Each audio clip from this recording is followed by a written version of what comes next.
মার শরীরটা ভালো না রে, মনে হয় না আর বেশি দিন বাঁচবো। আমার কাছে খারাপ লাগতেছে রে। তোর মার শরীর ভালো থাকবো কিভাবে?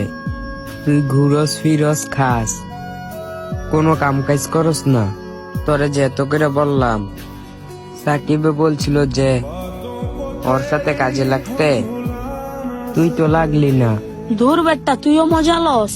তুই জানোস না আমার কাছে কাজ করতে ভালো লাগে না। তুই কি মগা?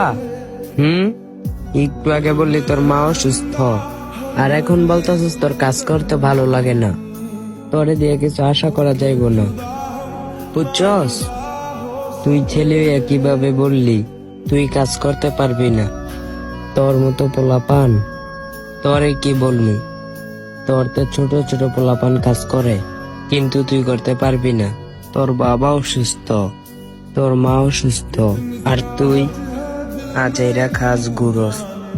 তোর বাবা এই শরীর সুস্থ নিয়াই মাঠে কাজ করতে যায়, আর তুই বাসায় ঘুমাস। তোর বাবার কষ্ট তুই বুঝস না, তোর মার কষ্ট তুই বুঝস না। বন্ধু, আমি আজ থেকে কাজ করবো, বাপ মায়েরে খাওয়াবো। আমার বাবা অসুস্থ, মা অসুস্থ, আমি ওদের কষ্ট বুঝতাম না। আজকে বুঝলাম যে একটা বাবা অনেক কষ্ট করে ছেলে মেয়েদের জন্য। এই তো তুই বুঝছস, তোর বাবার সাথে তুই সময় দিবি, তোর মার সাথে তুই সময় দিবি, বুঝছস? বাসায় চল।